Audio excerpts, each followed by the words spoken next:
Hello, welcome to Undercover, the show that looks between the covers of books by Missoula area authors. My name is Dave Pauley. I'm director of the Missoula Public Library, and this show is jointly produced by the Missoula Public Library and Fact and Fiction Bookstore. We have a special treat for tonight's show, someone who's usually behind the camera, Bette Ammon, who produces this show and also is one of our staff members at the Missoula Public Library, has brought along her writing partner, Gale Sherman, who is the early childhood librarian at the Pocatello Public Library in Pocatello, Idaho. And they're going to talk about their writing and the book that they've jointly produced. Welcome, Gale, and welcome, Bette, to this side of the camera for a change. Thank you. The name of the book one of the books they've done is Handbook for the Newbery Medal and Honor Books. And this is a book that I presume is aimed at teachers and librarians, anybody who works with kids and books. Exactly. Our main goal is to try to make it so that people who use those books can have lots of ideas to incorporate the books with classrooms and other activities, even things in their own home. Mm-hmm. I wonder if you could just explain to the audience, what is the Newbery Award exactly? Well, it's kind of the Oscar of children's books, I guess. We're kind of an Academy Award time. It's an award given every year by the American Library Association to the best fiction for older children. And there's always one winner and one or two honor books. And we focused in our book on the winners of the 80s. And so there are 36 titles altogether that we cover from 1980 to 1989. Yes. Mm-hmm. And you talk about a literature-based program. What exactly does that mean as far as working with kids and books? Well, there's a new trend that also includes the whole language aspect, and lots of people are unhappy with the results that they are seeing with children using a basic reading series. And the trend is to use books in the classroom in all aspects of the curriculum, so that if you have something in science, you can find a children's book that includes some issue of science and bring that particular book in. But you can bring books in for social studies or for health issues or music, cooking, PE. There's anything. There are certainly tons of books, because there are over 5,000 books published each year for children. Mm-hmm. So I notice in the book you not only deal with the Newbery winning books, but you also give suggested other titles that people can use in the same subject area. Yeah, a lot of libraries and schools don't have professional librarians, and so they need tools like this that refers them to other materials that either they can order to beef up their own collections, or they can order through interlibrary loan and have available to students in the classroom. We like to think of this as a supplement to using the book in the classroom, and not a way to pick the book to death after they've all read it or used it. Well, since you brought that up, what's exactly book report. What's exactly wrong with the book report? I mean, you explain in here that you're not a great fan of the book report way of dealing with books. What's wrong with that anyway? Well, any child can figure out how to do a book report according to the usual standard or the requirements of a teacher. They don't need to read the book. They can get a lot of information from the inside flaps, from the back side of the title page, and just doing a little research, and just scanning it. They can actually do a book report. And a lot of teachers also ask students to do activities that take longer than to read the book. And we basically feel that if you're asking them to write a book report and to spend a lot of time doing something, and it takes longer than the time you spent reading the book, that's nuts. Mm-hmm. And it makes them tired of the book when they end up with the whole project. They think that they didn't like the book in the first place, when maybe they really did, but they're so tired of it. And when teachers do vocabulary and all that sort of nonsense, it spoils reading for that child. And our main emphasis is we want kids reading all the time, and we want them reading next year, and we want them reading when they're grown up. So the way you do that is you provide them with fun experiences. Yeah, and if they're having a good time and two or three people read the same book, they shouldn't be having the same reaction to it. And so we provide ideas for them that they can do either by themselves or in small groups, or they can do a total class activity that makes it more exciting and extends the particular use of that book.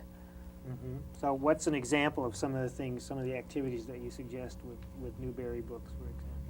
We're really into cooking things because, well, not only do we like to eat and cook, but kids do too. So that's a real popular thing with us. If we can find a food tie-in with a particular book, we think that's very interesting. And in fact, when we present workshops to teachers, and we a lot of times will bring a recipe, teachers like that sort of thing as well as anybody else.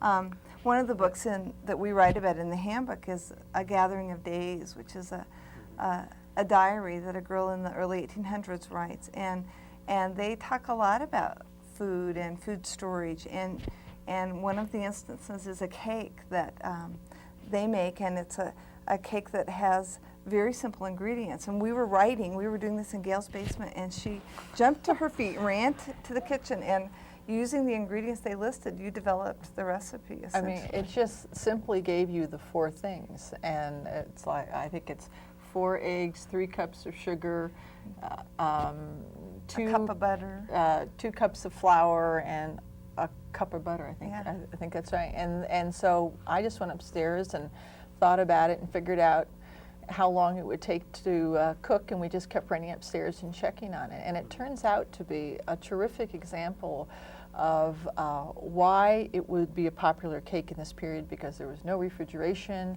it was easy to store. it had so much sugar it wouldn't spoil. It tastes much better after two or 3 days. So if we are going and doing workshops several days from now, we can cook that cake tonight and then just leave it in the pan and serve it up in a couple days. And adults are amazed. Adults ask us for the recipe, All the which is time. really funny. We're writing a book right now for the Young Readers' Choice Awards for '93, and one of the books we worked on today had a terrific geography suggestion. It was a book about a kid who wanted to travel, and he liked to read through the atlas. And as a part of a fair for their school, he and his sister picked out places in the United States and all over the world that had romantic names, and then 12 more places that had food-related names. And then they found them on the map. And Gale and I thought that was a great idea. A lot of kids don't know where they are in relation to anywhere else. And So instead, we decided as an extension, you could have kids for a geography program. You could have, everybody could choose their own theme. They could find cities in the United States with European names, or cities with color in their name, brown or green. or all cities that have river in their name, or you could do any variety of things. And then Cities that are strange, like Missoula and Pocatello. That's right, they are very odd. Or it could be cities with Indian names, okay? Yeah. And so then each child would have their own atlas or their map, if they need a world map or whatever, and they would mark each of their locations. And so every map would be a different presentation, and everybody would have a different point of view. And the other kids in this book were fascinated with it. And it's a way of bringing a reference tool, an atlas, that kids really do need to know how to use in a great context that's related to the book, but it's not a boring assignment.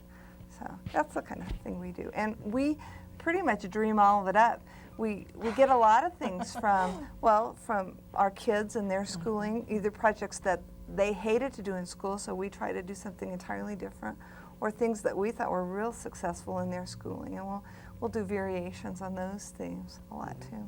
And in fact, one thing that probably makes more sense is lots of people think that she reads half the books and I read half the books, when really what we do is we each read both. All the books. You're right, that's right, thank you. And then we're taking notes separately, so we have 2 different ideas when we come together. Then we sit there with our crib sheets, and often what one person says and another person says makes us think of a third idea. Mm-hmm. And the geography one is a perfect example of that. Mm-hmm. Well, when we're talking about Newbery medal-winning books and the honor books and the other books that you have on your list, we're looking at sort of the cream of children's literature. But I want to ask you, what about the kids that only want to read Hardy Boys and Nancy Drew, and basically kind of junk reading. How do you feel about that, and how do you approach helping those kids expand their horizons a little bit? We tend to think of reading as a muscle, and just like a muscle gets stronger when it's used and exercised frequently, reading's the same way. And we think that formula fiction really does have a place in the reading world. But the problem is it's a marshmallow diet if that's all the child's reading. But we think if kids feel comfortable with that, it's real easy to take them on further. But hopefully that child who is really enthralled with that kind of book has some connection with a teacher, a librarian, or a parent who has some skills or knows where to go to get some information of other books that are sort of like the book that they particularly like. If it's the Hardy Boys, they really like mysteries. Okay, what other kinds of mysteries could a child like that read, which would go a step beyond that?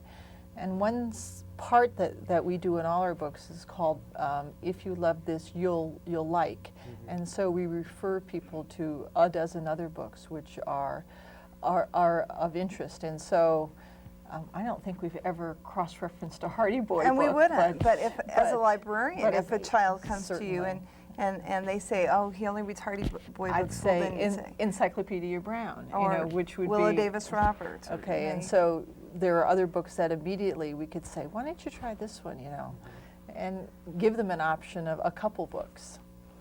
And have you found teachers to be enthusiastic about the literature-based curriculum idea? And it's hard work for them. It's very different than the traditional lesson plan, match a basal reader and use a workbook curricula that they learned in college to teach. Teachers who are real dedicated and willing to work hard love this because it lets them use their imagination, but they find real helpful any kind of extra tool that helps them along. They operate in a vacuum a lot of the time. They're in a classroom, they're the only adult there. That's why what we can do with each other brings a third person into their situation. And most of them love it. They just part of the problem is that when teachers are trained, they don't really have a very good background in children's literature. And so the teachers who are doing it willingly or did it before a principal in a school says, okay, we're going to do this kind of a program, or I want you to be doing more of this.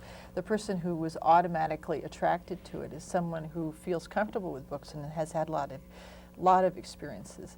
And so handbooks like ours and then other guides that refer you to other books on similar themes and genres are helpful for people, especially who have less of a background in that. Mm-hmm. Well, I wonder if we could change directions a little bit. I just wanted to ask you there must be some unique challenges about writing with a partner as opposed to doing it all by yourself. We just spoke at a conference, and I didn't tell Gale this. I was seated at a luncheon by an author who writes mysteries, and he said, I don't know how you write with a partner. He said, I tried it one time, and it was a disaster. And I said, oh, I don't know how we could not do it. We're like two halves of a coin that when it comes together, it works. And just on Saturday, as soon as we started, it just took us a couple times when, we'd only been doing it for 10 or 15 minutes, and I say, I forget how much I really enjoy this. But we write in a different way. Most people who write with someone else, they each write a section, mm-hmm. and then they put it together and they edit it. We actually speak the book out. This is our typist. We're sitting on the wrong side. I sit on the other side. And I'm sort of the immediate researcher, and all these books are all over, and we come together with these notes. We have lots of ideas, and we have a format which we go through, and we just start in, and one of us will start a sentence and the other one will finish it. Or we interrupt each other all the time and are poking, and then sometimes we get into arguments. And loud arguments. And our husbands have to come in and break it up. We've had people who've come down and said, we think it's time for a wine break here in the evening, saying you've done this entirely too long. And it's sort of unique. So we can't take advantage of faxing things back and forth to each other because we really, truly need to speak it out. Well, and we have different strengths. Gale's very organized, and I'm not. she's a terrible speller, and I'm a good speller. So we compliment each other a lot. I feel sorry tell them for everything about us, okay? I feel sorry for people who have to work alone. 'Cause Yes. we do Oh, kind of yes. make each other work harder, I think. And also we can work for a long stretch because the sort of the pressure and the stress and the tempo is changing constantly. And then we can take a break, but we can work for long hours. Great.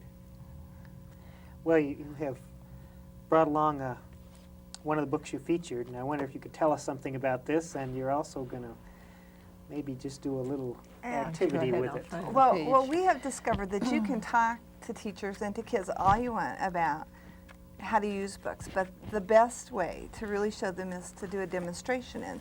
And this book is called Joyful Noise. It was a Newbery winner a few years ago. It's a book of poetry. 1989. Okay, a book of poetry for two voices. So two people have to read it, and it's impossible to explain unless you do it. So we'll do one for you, okay? Book lice. I was born in a fine old edition of Schiller. Why, I started life in a private eye thriller. We're book lice who dwell in these dusty bookshelves. Later I lodged in Scott's Works, Volume 50. While I passed my youth in an Agatha Christie. We're book lice attached despite contrasting paths. One day, while in search of a new place to eat, He fell down 7 shelves where we happened to meet. we're book lice who chew on the bookbinding glue. We honeymooned in an old guidebook on Greece. I miss Conan Doyle. He pined for his Keats. We're book lice, fine mates despite different tastes. So we set up our home inside Roget's Thesaurus. Not far from my mysteries, close to his Horace. We're book lice, adoring despite her loud snoring. And there we've resided and there will remain. He nearby his Shakespeare, I near my Spillane. We're book-loving book lice. Plain proof of the fact Which I'm certain I read in a book some months back, that opposites often are known to attract. I guess that's us too. Yeah. Thanks. Great. Well, we have a little time. I want to maybe just ask your opinion about the whole idea of kids reading. Are kids reading less? Is that just a misconception we have? Are they watching more TV, reading less, or what do you think about that? Well, It depends. It really does depend. I think in our experience, we see kids reading more. Of course, we see kids who are coming into a library and that sort of thing. But we've seen research that says that kids who watch a lot of TV also read a lot of books. So they don't necessarily negate one another. But also, all the research points to the fact that the key time for doing the majority of reading as a child is about from age 9 to 11, which is also the key time for a child to be watching the most television that they're ever going to watch in their life. So parents do need to steer them away. Yeah, and there's a real conflict there. I mean, if you're only awake 18 hours or less each day, and you're spending, 7 hours watching TV, which is the average amount of time that a TV's on in the family, let's say that you're really watching it 4 or 5 hours, that's a lot of your waking hours. And so there's a real conflict there. Kids who are watching a lot of TV, they probably are not going to be real big readers at that point. Maybe later they will be, but that's become a great market for kids now too. That's a market that a lot of publishers are targeting. That 9, 10, 11 grade area, and there's a ton of material, really good books for kids that age. And with the reading rainbow and things like that, that is a real positive step towards combining television and trying to hook kids on books at the same time. And this show too. Oh yes, and this show. Right. And now you mentioned something else you've been working on. What you want to talk about? We're actually in the middle of the negotiation for a contract with Libraries Unlimited to do a book that doesn't have a working title yet. It's a handbook to use with middle grade and high school age readers who aren't reading because they don't like to. They are reluctant readers. Sometimes the books are called high-low books. We hate that term. And we write an annual handbook for the Young Readers' Choice Award. We're writing the 6th one this year. So that's what that's why Gale's here in Missoula. We're working on that right now. You want to explain that award a little bit? Well, that's really what started our writing career. We had been teaching children's literature at Idaho State University, and after we were real frustrated with the lack of material for teachers, real concrete material that they could take to the classroom about current popular books, we came up with this book. Yeah, we had talked about doing something, and then sort of, should I tell them the story of the shower? I don't know how much time do Sure, why not? Well, my son watched the show on TV on Sunday night after You let the him watch news. TV? Yeah, you watched TV. It was Oh after my the news. It was God. how to make $1 million by doing this mail order thing where you sent people letters on how to get worms out of your yard or something like that. And I don't know, a variety of things. And he said, you should write something very much like what Jim Trelease does in the Read Aloud Handbook. And I said, that's already written. And he just sort of got the idea in my mind, and I went and took a shower about a half an hour later and leapt out of the shower and basically outlined the whole book that we still do to this day with the sixth edition. And I called Bette the next morning as soon as I knew she was up and said, you've got to come over here before you take your kids, or I guess after you take your kids to school. I have this idea. And we formed the company within a day. Yeah, our company's called Beyond Basils, Inc., because we want to bring teachers beyond basal readers. But this has been real successful. It's had an effect on how many kids participate in the award. The award has doubled, and then a half a time again in participation. So In the past 6 years, and the Yeah. award began in 1942. So it's the oldest Children's Choice Award in the whole world, and it's what all the others are really based on. yeah. And we love doing it. It's really fun for us. And you also do programs, the two of you, for teachers, for librarians, so you get around a bit. Yeah, we were introduced yesterday as the Siskel and Ebert of children's books. We spoke at the Pacific Northwest Booksellers Association in Spokane yesterday. Well, this is in March, and we talked at Library Association conferences and reading conferences and all sorts of things like that. So you do reach a lot of people who are working with kids and with books. And there does seem to Yeah. be a lot of interest out there Yes. in this. That's good to hear. Yeah. Well, I want to thank both of you for taking the time to be on the program today. You're welcome. Well, thank you. And nice to see you again, Gale. Thank you. It's nice being here. And I'll see you at work this week. Probably, yeah, right. The name of the book is Handbook for the Newbery Medal and Honor Books, and a really valuable resource for teachers and for librarians and anybody working with kids and books. And I would like to take a few minutes now to talk about some events, important events coming up at the library. First of all, Wednesday, April 8th, is our third annual Night of a Thousand Stars Great American Read Aloud. This is the third year that we've done this. We find people from the community to read aloud, special selections, and it turns out to be a really fun event for us.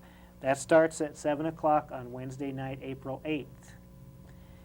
Then, the Friends of the Library are going to be doing a special fundraiser on Monday, April 13th, also at 7 o'clock at the library. One of our newest members of the Friends is going to do a special science demonstration for people of all ages. He works at the physics department over at the University of Montana. His name is Jim Semmelroth. And he has some special equipment and experiments and other kinds of things dealing with physics that ought to be really interesting. We're going to be charging a nominal fee, $1 for kids and $3 for adults, to help us raise funds to enhance our programs at the library. And that's on Monday, April 13th at the Missoula Public Library at 7 o'clock. May 18th, a little farther along in the year, May 18th, which is also a Monday night, will be the annual meeting of the Friends of the Missoula Public Library. And one of the people who's been a guest on this program previously, Dorothy Patton, who's written a number of nonfiction books, mostly for kids, but also for adults, including a book on gardening that we interviewed her about a few months ago, is going to be the speaker.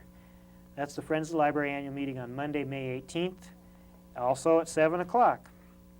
So we hope that even if you're not a member of the Friends, that you'd be interested in hearing Dorothy speak, that you would want to come to that meeting.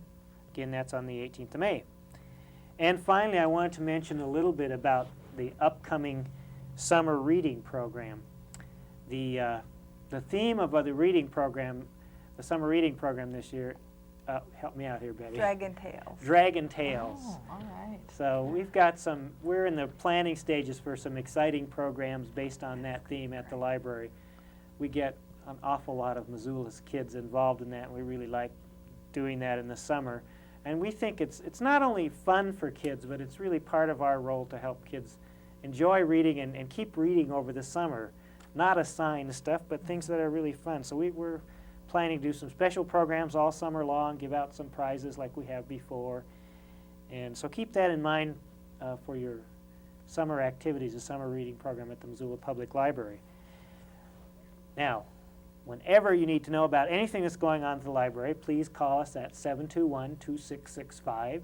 That's 721-BOOK, and we'll be glad to let you know about special programs that we're doing, or our regular story hours for preschoolers, or our adult book discussion group, or our other programs for middle grade age kids.